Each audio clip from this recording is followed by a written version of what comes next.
Emily, it's so good to have you on the podcast. Thanks so much for joining me. I've been really looking forward to our conversation. Me too, yeah, I've been really looking forward to this as well. Oh, amazing. And I know it's super late for you right now because you're in the UK, so I think you're like 5 or 6 hours ahead of us.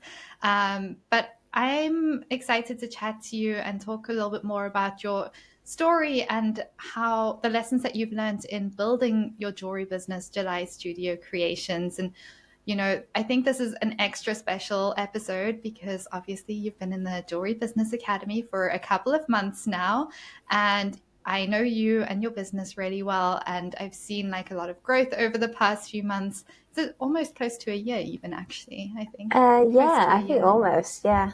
Yeah, so, I'm really looking forward to chatting to you about that. But before we do dive in, I'd love for you just to quickly introduce yourself to our listeners and share a little bit more about who you are, your business, and kind of like what inspired you to get started there.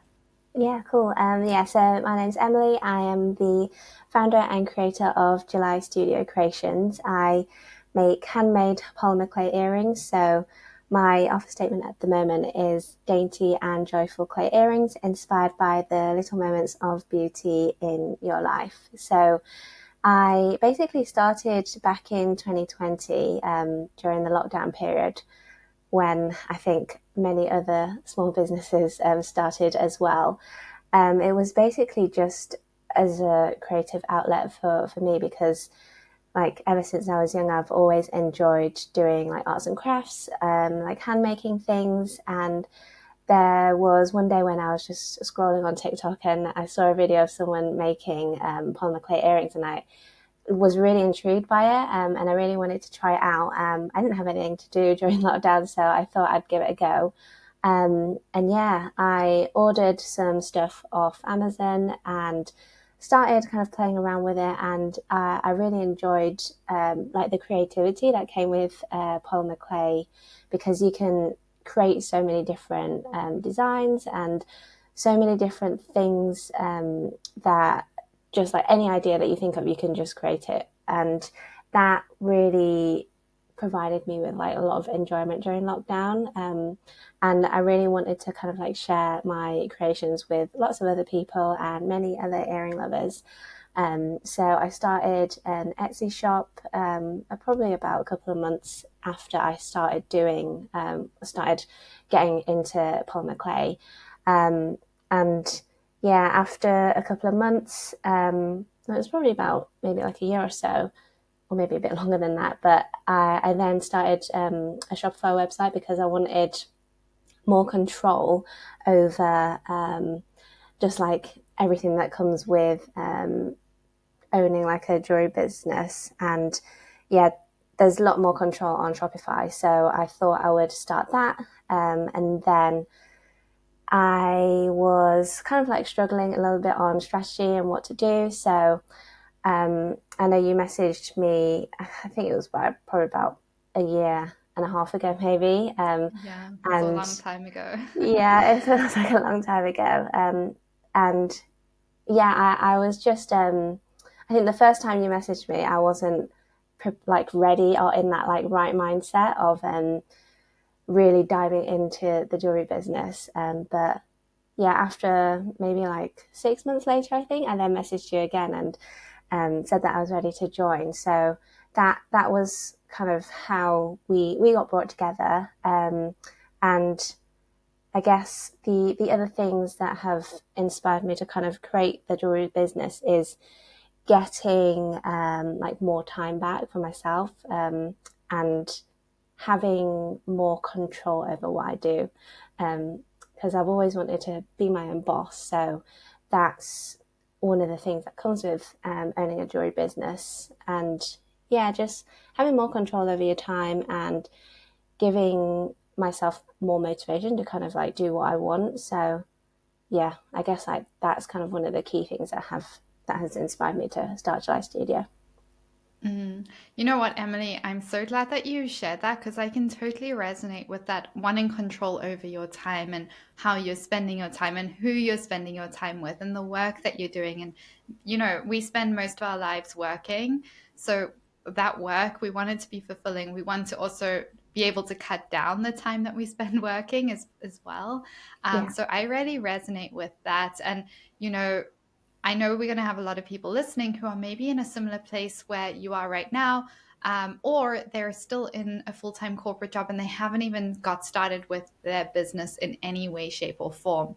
So, can you share a little bit, because you're still in your corporate job, you're building this business really sustainably on the side? Um, can you share a little bit about your experience in like getting started? Because I have seen a lot of people say they want to do this on the side and they are in this corporate job that maybe it's even a nice job, maybe they even enjoy parts of it, but they still have this dream of building this jewelry business, but it can feel very overwhelming to do that on top of a job sometimes. Can you share your experience of building your business while you're still in your corporate job, and how that's Yeah. been? Yeah. I would say, like, at the moment, I don't hate my corporate job and what I'm doing. So like that wasn't a reason for starting the jewelry business for me.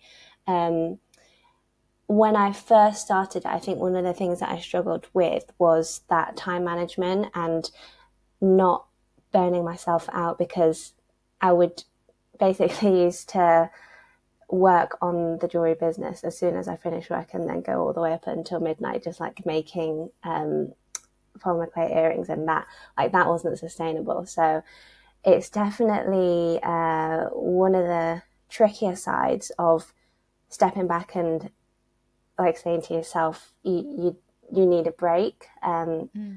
and like coming back from work doesn't mean that I need to then switch straight into the jewelry business side of things. Like you need that break to kind of wind down and get in that right mindset of letting that creativity flow.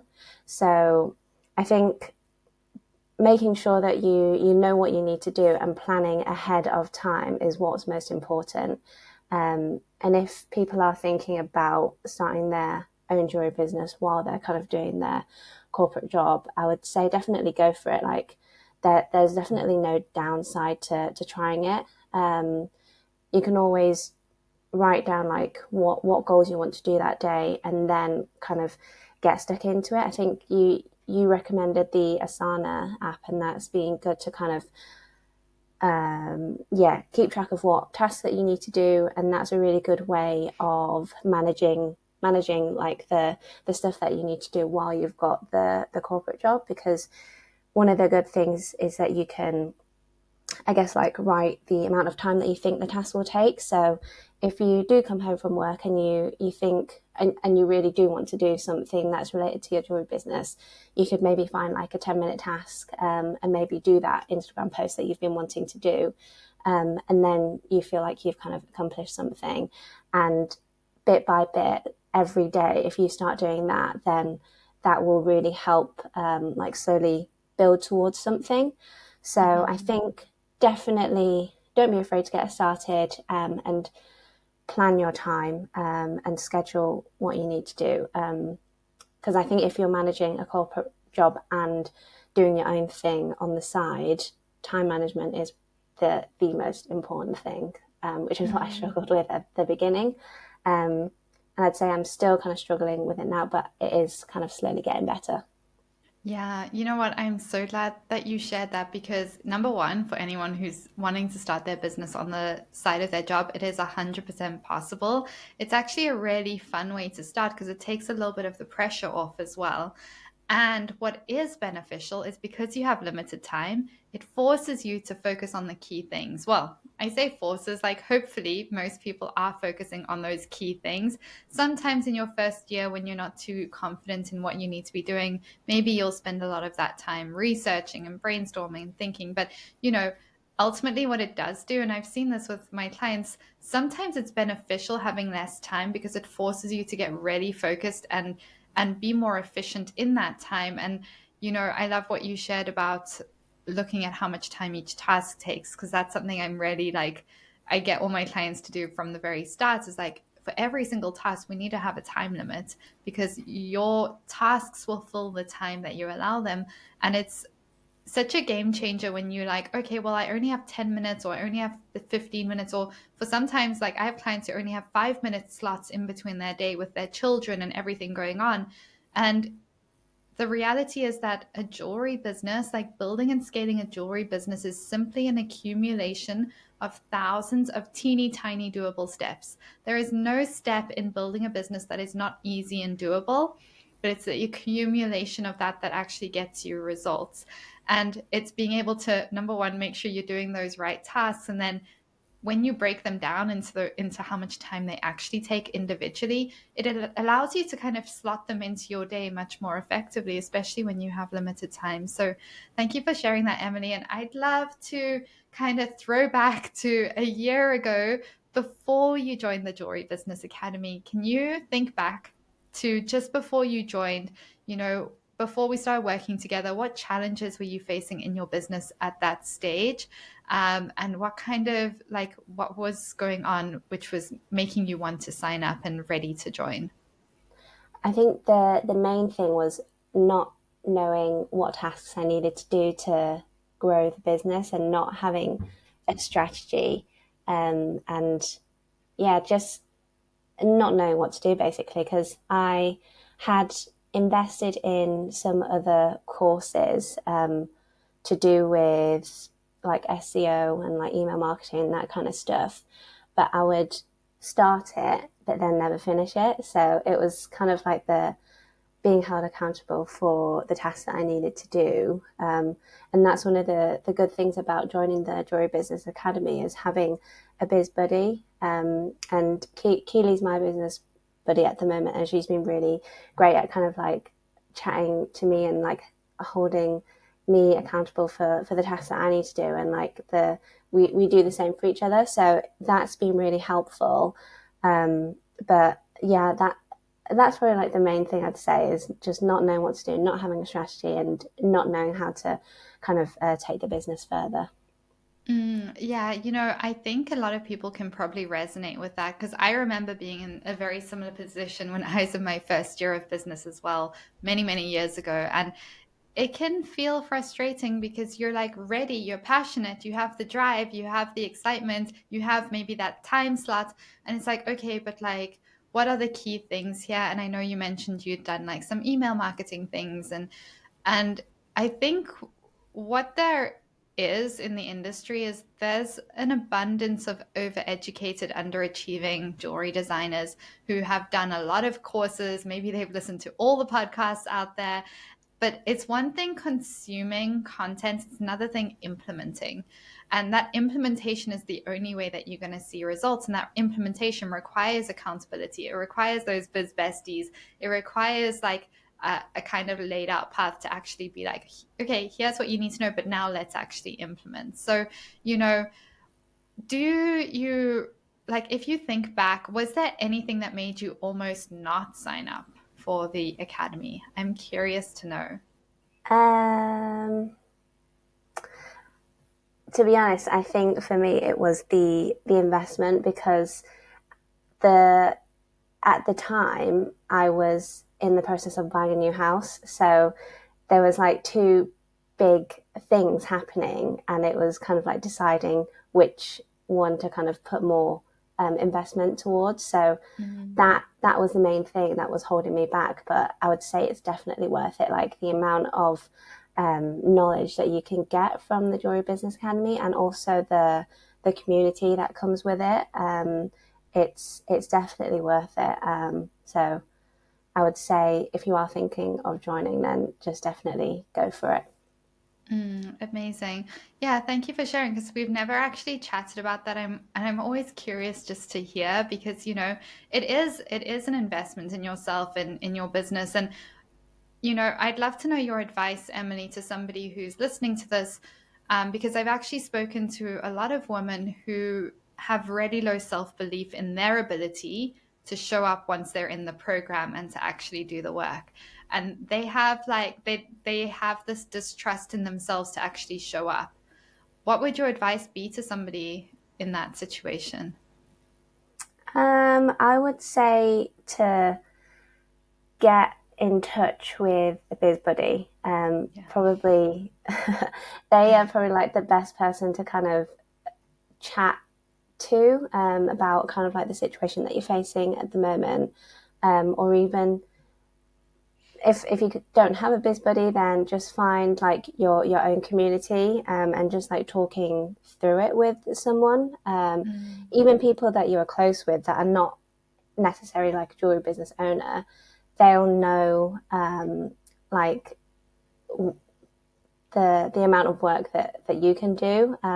So I think it's maybe talking to other people and getting their opinions, on how they think you can, yeah, do the work basically. I think it's just chatting Mm. to other people. Yeah. Yeah, I love that. Chatting to other people and just getting other perspectives can have a huge impact. But I will add one thing. I think it's important to chat to people who've done what it is that you're looking to do. Because I think sometimes if you chat to people who it's just not in their wheelhouse, it seems unrealistic to them as well. So chat to people, Mm, who are doing what it is that you're wanting to do, because those are the people who will actually be able to be like, yeah, this is possible for you, or no, no, so thank you for sharing that, Emily. And I'd love to know, what has your experience been of being a part of the Jewelry Business Academy, and what are you enjoying the most?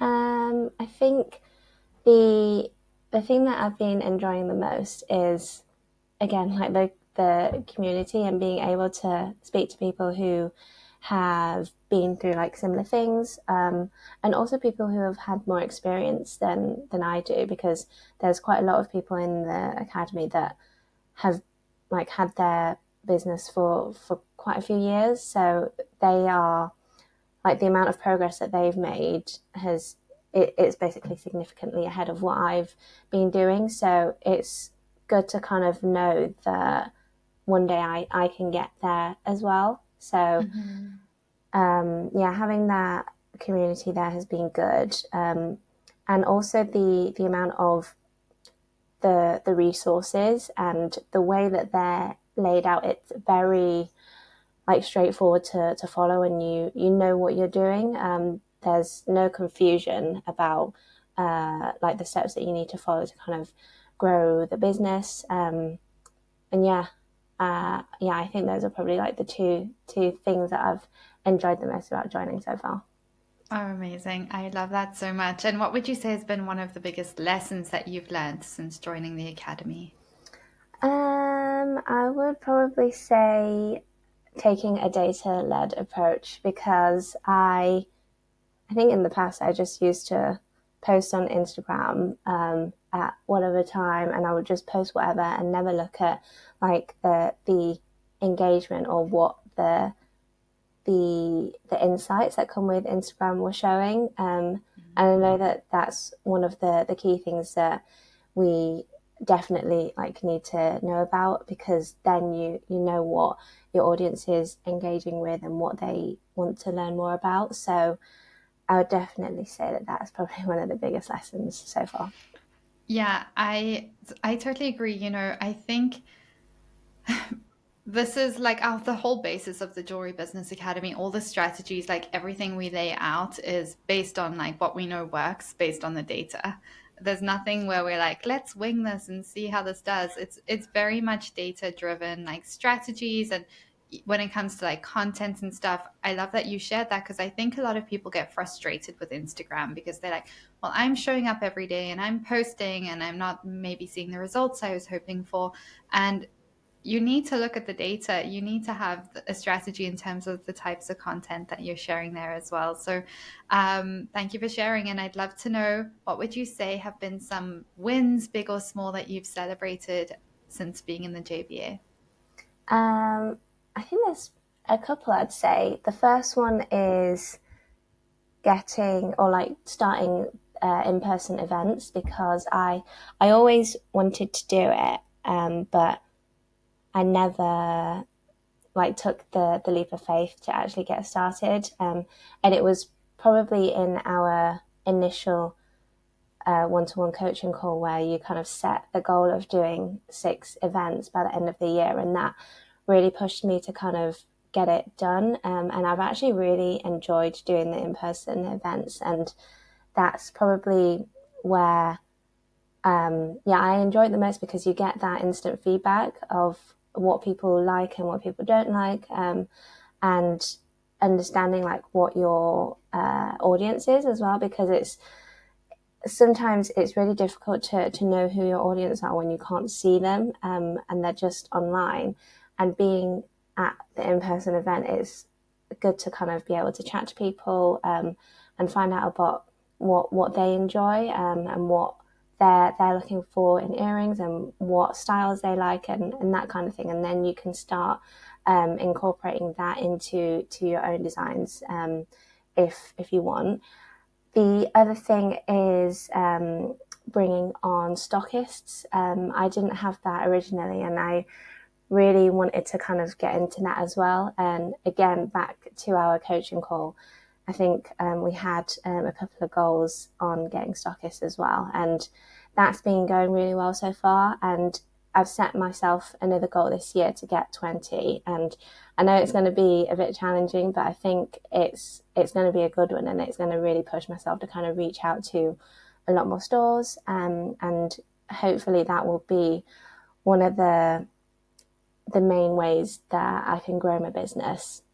Mm. Um, and then the other one is um, starting to get sales through the Shopify website as well, because I think one of the things that I was struggling with was driving traffic to my website. But since kind of implementing some of the strategies, I've been able to see the results. And I know that there's still a lot more things that I need to do to kind of grow that even more. But seeing that like first and second and third sale come through the website is just really motivating. So those are probably like my top three wins. I love that. And congrats as well on like just pushing through and like showing up consistently for your business to make those wins happen, because you're the one who kind of showed up and did that. And for anyone who's listening in North America, I just want to clarify, when Emily's chatting about stockists, it's just like selling in stores. So it's, either wholesale or consignment stores. And having your jewelry, how many stores do you have at the moment? It's a couple. I think I'm at 6 or 7 at the moment. Yeah, 6 or 7, and aiming for 20 this year, which is so doable, so achievable. So I'm excited for you. And yeah, I think when you're building your business while you're in a corporate job, introducing these different streams of revenue has a massive impact, because you have to look at how much time and energy you have. And for anyone listening who's like, okay, well, Emily's doing this, so I better do the same. It's not always that the case. It depends on how long your pieces take to make. It depends on the price points. Depends on your energy. It depends if you have health issues. Like, there's so many different things to take into consideration. So for anyone listening who's like, oh, okay, Emily's doing this, I'm going to do the same, it's not necessarily what I would advise. But I'm so glad that it's working for you, Emily. And I'd love to know, I was talking to another business owner a few days ago about part of what I love about building a business is the business is great. The income is great. The financial, like time freedom, financial freedom, all of that is great. What I love the most is the person that you become as you build the business, because I find that building a business is kind of like a personal growth journey on steroids. It Yeah. really forces you to get comfortable being seen. It forces you to get comfortable finding your voice and becoming the most authentic version of yourself. It forces you to get comfortable meeting new people, building a community around you. To me, it's the number one thing that I am obsessed with. And it's probably the thing I love the most about building businesses. So I'm curious to hear from you. Like, how do you feel like building your jewelry business has enabled you to kind of grow as an individual?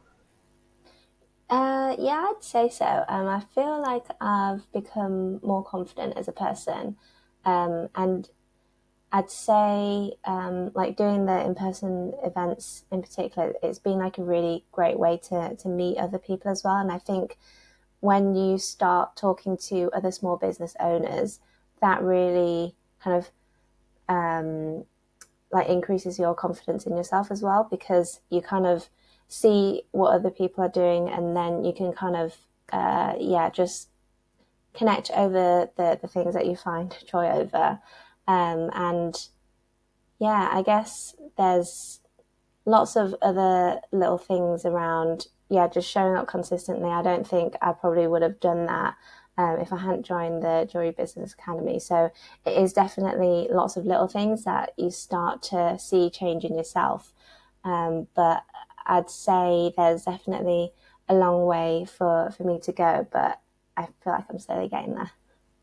Yeah, well, there's a long way for all of us to go. I feel like the growth never stops. You just keep getting to new levels all the time, which is why we love it. I mean, there's no end game when it comes to personal growth. So, yeah, you're still getting started. I'm still getting started, but I love that, and thank you for sharing so openly, Emily. And I'd love to know what your advice would be for somebody who's listening, who's like, okay, well, I'm just getting started in my business, or maybe I've been working on it for a year and I'm still in my corporate job and I'm kind of like juggling. I have limited time, but this is important to me. This is something that I do really want to do. I find it fulfilling, I find it energizing, but I'm getting frustrated because like I'm doing it on my own. Maybe I feel lonely on the journey. Maybe I sometimes just don't really know what I need to be doing. What would you say to someone like that who's thinking of joining the Jewelry Business Academy? I would definitely say don't be afraid to invest in yourself and kind of get that coaching you need, because the more that you're in that kind of mindset, I feel like the more time that you're wasting where you could have been working on your business and having that strategy in place, and you could have been getting closer to your goal. So, yeah, I'll keep it short and simple. Just don't be afraid to invest in yourself. Yeah, I love that. And is there anything else that you wanted to share that we haven't touched on, Emily? Any questions I haven't asked that you wanted to talk about? Um, And I'll just see if anyone has questions. Yeah, well, you you give that a little think. And oh, Keely has commented saying you're the best biz buddy. Yeah, you oh, guys are so cute. And for anyone listening, Keely was on the podcast a few weeks ago as well. Um, I think we're all good. But yeah, did you have anything else that we haven't um, touched on? I know we touched on a lot. yeah, I don't think so. I think the stuff that I had written down to talk about, I think we've basically covered most of it. So I think, yeah, we've done a good job. Oh, amazing. I love that, Emily. Well, thank you so much for joining me. And I'm going to bring you back on in a couple of months again to hear about the growth. And we'll bring you back on when you hit your 20 stores. That's what we'll do. Okay, yeah, that's Yeah, a good plan. let's make that happen. I'm excited for you. And for anyone listening, like, I know people are going to, number one, be inspired by your journey and they're going to want to connect with you as you're building July Studio Creations. And for anyone listening, you definitely want to check out Emily's jewelry. It is so beautiful, so, so gorgeous. So, Emily, where can our listeners find you? How can they support you? Where can they connect with you? So you'll find me on Instagram at July Studio Creations, or you can find me at www.julystudiocreations.com. Amazing. We'll link all of those in the show notes. Thank you again so much, Emily, for joining. It's been so much fun chatting to you. Thank you.